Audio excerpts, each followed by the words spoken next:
القوطه دلوقتي رخصت في السوق قوي وبقيت تحفه. والقوطه ديت السكري طعمها بيبقى مسكر وحلو قوي، سواء في الطبيخ او سواء لما تاكليها كده في السلطه. هاتي بقى كميه كبيره كده من الطماطم واغسليها غسله حلوه كده وقطعيها. وشوفي بقى عايزه تعملي بيها ايه، عايزه تعملي بيها سلطه اعملي، عايزه تعملي بيها صلصه طماطم اعملي، صلصه بقى للطبيخ تشيليها وتعملي بقى كل ما تحبي تعملي اي خضار تطلعي وتعملي. دلوقتي هنعرف مع بعض ازاي نخزنها باسهل طريقه، وعشان كمان ما توقفيش كتير قوي في رمضان. تعالي نشوف هنخزن الطماطم دي ازاي. هنا هو كده، تعالي انا مقطعه شويه. همسك بقى الطماطم دي اعملها ازاي، هحطها على النار. تعالي مع بعض نقطع كل الكميه وناخدها نحطها على النار، وبعد كده هنمشي مع بعض خطوه خطوه. عايزه تقطعيها نصين قطعي، عايزه تقطعيها 3/4 4/4 قطعي، براحتك خالص. احنا لما هنحطها على النار كل ده الطماطم دي هتنزل ميتها كلها. تعالي كده شوفي هنحطها على النار مع بعض ازاي. النهارده هنعمل مع بعض فيديو جديد، وهو تخزين الطماطم او تفريز الطماطم. اليومين دول الطماطم رخيصه جدا، الحقي يلا بقى اعملي كاتشب، اعملي صلصه، اعملي صلصات للبيتزا.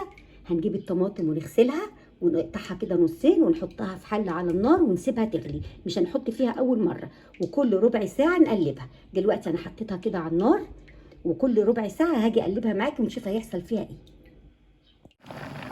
كده بتغلي بقى كده اول غلوه، هنسيبها بقى لغايه لما تغلي خالص وتتسبك، وهمشي معاكي خطوه خطوه.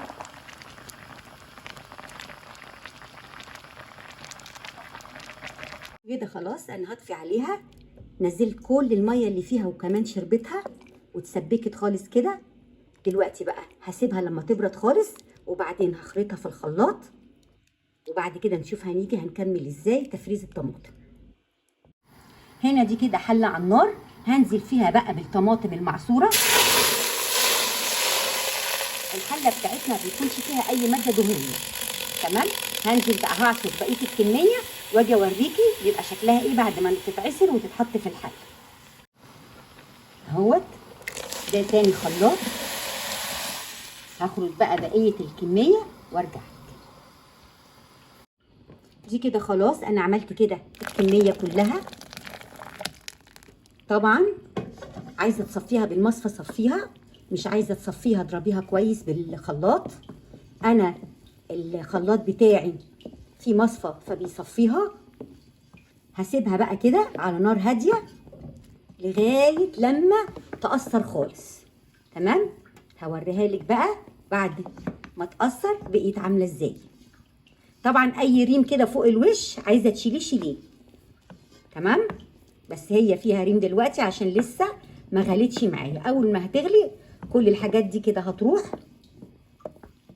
وهوريها لك بعد لما نخلص، تمام.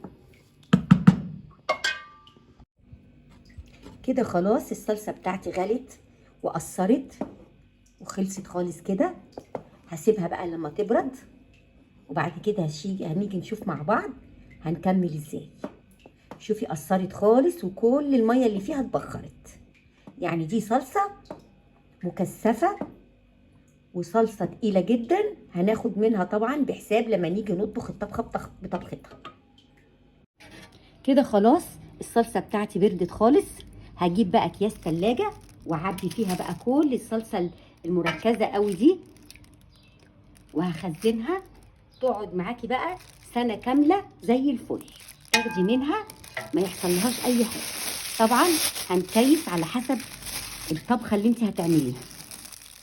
هخلص بقى الكميه كلها وارجع اوريكي كيسنا الصلصه ازاي. كده خلاص انا فرست كل الطماطم، صلصه الطماطم اللي احنا عملناها مع بعض، وحطيتها كده في الكياس وادخلها الفريزر بقى، وتاخدي منها براحتك. مكرونات تعمليها، خضار تعمليه، وبالهنا والشفا.